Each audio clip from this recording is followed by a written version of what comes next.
And we are back. You are listening to Local Biz Now. I am Joe Vagnone. And if it's Friday morning, your business matters. This is News Talk WSIC 105.9 FM, 100.7 FM, 1400 AM. And this is the number one talk business show in all the villes from Statesville to Huntersville. And this next guest is the reason why. And Cherie DeMayo, the business maestro, is going to introduce us to her guest. Who is it, Cherie? Happy to do so. I'm happy to introduce Garrett Tichy. He's a co-founder and owner of Huga Coworking. And you'll see him popping into their various locations with a passion for people engaging with each other and enjoying what they're doing and why they're doing it. He's also founder of Digital Charlotte, Video Player, and a stakeholder in Snapchat.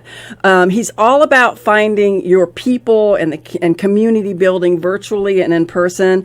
I thought it was really cool that Garrett, you created a website during COVID called supportlocal.com. So he's all about the small business, mind you. And earlier this year, how I was introduced to him is that he acquired Advent Coworking, which I'm a member of, to add a fifth location to Huga Coworking community. So that's why I wanted to invite him over. I felt the transition was kind of cool. There's a great vibe to this whole co-working environment anyway, but I think Huga has taken it to a whole nother level. So I'd love for you to start out by just talking about Huga. You say our name is hard, but our space is easy. So what did you envision? How has it evolved? Tell us about Huga first. Yeah. Well, thanks for having me on. You're welcome, my friend. Yeah, so 7 years ago, owned a marketing agency and started that out of my house with a partner. And that within weeks, we realized that environment was not good for us. We were not going to be productive at home. It was created tension. And we needed to be around people. So we, at that point, moved into a co-working space, one of the few in Charlotte. And over the year of being there, the personal and professional benefits were wild. I met some of my best friends that I still have in my life. Our business skyrocketed because we were surrounded by motivated people, potential clients, all of these things. Right. And at that point, you're looking at going like, what happens if this was bigger? Why is there not more of these doing this thing? If we're benefiting from it, can't all of these other people benefit from it? Why are we not doing this bigger? And at that point, my partner at the time and I opened Huga to see if we could expand a small hobbyish space. And within months, boom, people benefiting. Did you have to pick the worst possible name on the planet? There's got to be a reason. Huga? Yeah, so it's a Danish word. Hygge is pronounced Huga. I have to admit, I called it Hygge first, and then I'm like, Huga. Yeah, Cherie, you got to help him with this. No. Listen. But now it fits, right? Talk Now about that, works, because right? we talked about it off air. It's actually a problem that's a benefit, right? It's become wild. Like we've kind of embraced it as a part of the marketing. You know, you'll see shirts and branding and things around where it's like not Hygge, not Hygge, not to this, not this. We are Huga. Right. But it's such a conversation starter. When I meet a lot of people, I'm like, hey, thanks for coming to Huga. And they're like, I've been saying it wrong forever. Like they are paying members before they know if how to say it. If I hadn't heard you say it, I would have never got that right. And exactly. it's a Danish word, doesn't translate to English, but roughly the Danes, it's a lifestyle. It's this like cozy, warm around the kitchen table like this. Cozy. They would consider this Huga. Yeah. Huga means cozy. See, I'll just simplify that for you. That's the simplest form of it. Okay. How can we create that? And the work environment is something that is typically not associated with that. Exactly. So how do we bring that to people's work life? And that's what we've been trying to do. And if this doesn't describe you, man, nothing does, right? I mean, the name is unique. You are unique, and you really are trying to fill a space that you and I talk about this off the air. Being genuine, right? Yeah. Just kind of fits for guys like you and I, right? And that's what you're doing here. You're just genuinely saying, I want to work in a cozy environment. If you do too, come on, right? Well, and that's the simplest way to put it. The other thing too, I'd love for you to talk about this because of knowing some of the members that are there, is a lot of people think a co-working space is just for startups, but you have long-standing business. Yeah. So talk more about that. So, because I think that's a myth. I think, maybe originally it was for startups, like that incubator concept, but this is so much more. It really is for that maybe solopreneur that wants to be around other people, but they've been in business for maybe even decades, right? Yeah, it runs the gamut. I would have thought like most people, it's the hip, cool place to be. It's where the youngins are building their businesses, and you're like, actually, to be honest, we've been raising. I'm about to be 40, so the new younger generation. Sheree. He's just a baby. But you look at like these kids that are 19 to 25 now. They've been yelled at to save. They're actually cheap. They're often the ones we can't get to be members. They're not in our ecosystem nearly as much as people assume. We have people that look at this and go like, the $150 that I spend to be at Huga gives me access to 800 people. This is a value. This is a trade-off. This is not eating lunch 3 times out a week in this market. Very true. It's everything from startups to nonprofits to solopreneurs to me wanting to get out of the house Yeah. because I just cannot stay there any longer with that dog barking and my wife asking me, "Are you going to work today?" Well, think about what happened for the last 2 years. We locked everyone up. So now we lost our business during the pandemic. We got erased essentially. And now coming out of it, you have all of these people that went remote, forced to work from home, tired of working from home, had babies, had all these things that need to now find a new place to be productive. Well, and you said something which is bravo for you because most people won't admit this. Some people do need to be around others to work well, yes, right? You know what I mean? Yeah. And you said, "Hey, man, I need to be away from home when I do that," right? Yeah. And when you realize that's the case, this is perfect. Yeah. And it's a whole lot better than being at the Starbucks, squeezed into a little, because believe me, there's plenty of people trying to do that. This formalizes what you know to be the right place for you to be productive. It's just controlled, and that's what we want to be for people. A little bit more controlled than a Starbucks or not just coffee or anything. There's a place for that. I coffee shop once a week, but I love the energy that I get from being in this space. Okay, so now here's the thing that you got me on, right? Okay, I got it. You opened up a space because you and your buddy wanted to get this thing started, right? But you don't have just one. Yeah, we got 5 now. Talk about that. Talk about the growth process, because that's what's intriguing to a guy like me, right? Right. Yeah. So we have 5 now. I'm now the sole owner. I own 100% of the company. I'm self-funded. We have no investors. Awesome. Everything was we owned a marketing agency before that did well. Used that money to fund the initial 3,000 square feet, saw some success. Used the money from there to fund that expansion in that building, which gave us the initial 10,000 square feet. That's when my brain goes, oh, this thing's making $10,000 a month in profit. That's like real money. That's not like this could replace my current job if I love this more than doing marketing stuff. So we expand.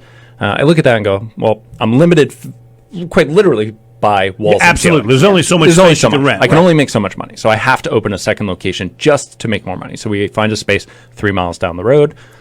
It's relatively affordable in a neighborhood. Landlord's looking to offload it and to get it filled. Right. First expansion, open it. 5 months later, full. And you're just like, all right, this is real. Let's take a break. I want to continue this because your statement reminds me of how my growth was. It really is remarkable hearing you describe, if I want to grow, if I want more money, I have to grow, right? I got no choice. So let's dig into that a little bit. You are listening to Local Biz Now. I am Joe Vagnone. Huga. Am I saying that right? You nailed it. Means cozy. If it's Friday morning, your business matters, and we're being cozy. We'll be right back. Cozy. And we are back. You are listening to Local Biz Now. I am Joe Vagnone, and we are here for the entire month with my co-host, business maestro, founder of Biz Growth Inc., Sheree DeMeo, and she has brought a intriguing guest for the day. He is cozy. Hugge is the name of his company, and we're talking about it. It is a comfortable place to do business, period. And I know you're onto something, because my wife for years worked for one of the largest real estate developers, JLL, in the country. And what you've designed is exactly what they are creating for large corporations inside of their buildings, right? So even though they could give everybody a little office, right, that's not what people want to do. So there is this unique type of space that people feel comfortable in. Describe that, because that's what this is, right? You can pick and choose where and when and how you want to do business, and that's unique. It's no longer I want a corner office kind of thought process. Yeah, so I think for the whole point of everything is to create flexibility. We're all ebbing and flowing in our business. The pandemic showed us that for sure. So if somebody needs... forced us that. Forced. We got to roll with it. So, for $150, you can have space to work. If you need a room with a door, we have that. And it's flexible. If you need to scale up next month, you're not attached to a 3-year lease where you have to negotiate out of it. We create terms, and it's all membership-based and all built so that you can scale up as you need. You can shrink as you need without being beholden to somebody else. We're confident enough in our business to not hold people to mass And that is terms. so important. Oh, it is. People are like, aren't you afraid everyone's going to leave? I'm like, well, no. A pandemic could happen and everyone leaves, but the odds of that happening, as long as we're just doing what we say we're going to do for these people, we'll be fine. And it's worked. We have 178 offices, 99% full. We have hundreds of flex members. We got desks all over the place. Phil, we host meetings constantly, all day, every day, in every location. There is a desire to be in this environment because we keep it as easy as possible. I want to get to the growth thing that we talked about for the break, but before we do that, what you're describing, I have a lot of clients come to me and ask this question, and I say to them, let me be honest with you, I don't like. Keep in mind, I'm a broker. I sell small businesses, right? So the formality of the contract looks as if the valuation of the business should be solid, right? Yeah. But here's the reality: what you're asking your client to do is make a decision every 12 months. Yeah. And if you leave them alone, they won't even think about that decision for 26 or 36 months. Right. It's the whole point. What if the day you sign up, the money you give me is the same number forever, and we don't ever talk about it again? I don't need to come back to be like, do you want to be my friend still for 6 more months? That's right. That's right. It's just there. Unless you need to grow or shrink, we don't talk about the contract. We get to know each other. We get to understand each other's businesses. There's value in that. Well, and that whole flexibility thing I think is huge because, they even have these phone booths you can set. They're literally called phone booths, and you can do a virtual meeting, or you can have a private closed-in space that you can just access for a certain fee, depending on what membership Sheree, you have. you're using him for your podcast yeah, work. to record my Audible stuff. So, Garrett, talk a little bit about that, because that's when I kind of knew you were this new age dude, right? Other than the tattoos and your, the T-shirt, and the hat turned on sideways. But Sheree said, "Leave him alone." But he can handle it, Sheree. I'm sure he can. But talk about that, because that's I could tell you really were trying and prepared to move at any moment, offering whatever the client needs. Mm-hmm. And this podcast space is unique to that. Yeah. So most of what we've built is based on personal need. So is this something that I would use? Do I understand it? Do I want it for myself? If nobody uses it, can I use it? And then from there, do a little bit of research and realize that usually we're pretty on point with what we want in our world is good for a lot more people. Mm-hmm. And it just exploded. Years ago, we used to, pre-pandemic, every day, 8 pretty much 8 a.m. to 10 p.m. That thing was booked solid. Mm-hmm. Weekends, you were fighting for hours in that studio. It was awesome. Wow. And I look at that with everything. The gym, I used to be very heavy. Wanted fitness to be a little more accessible. Opened the gym as a sub brand of Huga to lower the bar for people getting fitness, more fit. And you think about building a business, the first thing that we all give up when we try to grow our business is our own wellness. That's so we'll true. do anything we can to grow our business, including killing ourselves. Yeah. Exactly. So how do I lower the bar to help people into that? And then the retail store is the same thing. You have all these people coming to you going I can't afford retail space for my brand, but I need a place to put my product in front of people. Mm-hmm. So let's create a co-op that doesn't charge people except for a percentage of the sale, so they don't cost anything to be there. If they sell their products, they win. Now we have a collective effort of 30 brands pushing people to the same space to buy stuff, and it's been open for half a year, and it's pretty I'm damn going to have to successful. talk to you about a startup client that's delayed things because of that exact issue We're- that may yeah. be perfect for your co-working spaces. I'm There's- going to have to talk to you. so much opportunity. Let's talk about you growing. So it's easy for me to understand you're doing this one time, right?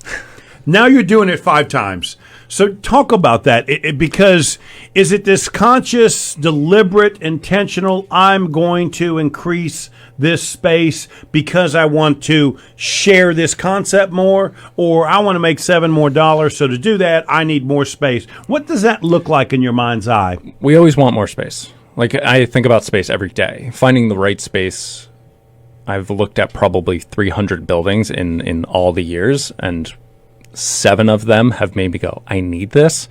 5 of them have locations. So it really comes down to, like, I have no plans to grow until I walk into the right building. Right, and then right. I look at the right building and go, how do I spend as little as possible?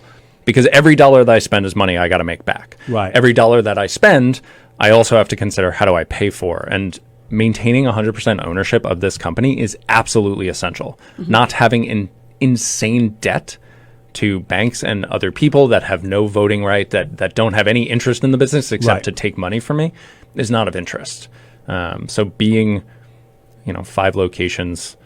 Talk about the locations, the fact you're very also intentional about it being in more of a neighborhood environment. So, And you got to do that in a minute. Cool. Yeah. I want to be I want to be close to people. I want people to, everyone's like, are people, like, if they could work from home and drive 30 seconds down the road, would they come work with you? And the answer is yes. It's convenient. We want to be close to people. I know I want to be that's in the true. neighborhoods. I want restaurants right around the corner. I want all of this stuff. I don't want people to have to fight for parking. It's the number one question we get. Do you have paid parking? Answers? No, it's all free. And that is such a driver. that's a huge So driver. you look at all these things. So when we say it costs $149, there's very little that you have to spend above that to interact. Garrett, if somebody wanted to reach you, how could they do it? We are Hugge.com. Hugge spelled Hygge. I'm Garrett Tichy everywhere on all social platforms. Yes. Garrett Tichy, pronounced Tichy. Y'all. Tichy. Garrett, thank you for being here, my friend. I Thank appreciate you. it. And Sheree, thank you as always for Absolutely. bringing us intriguing guests. I My appreciate it. pleasure. You are listening to Local Biz Now. If it's Friday morning, your business matters. See you next week.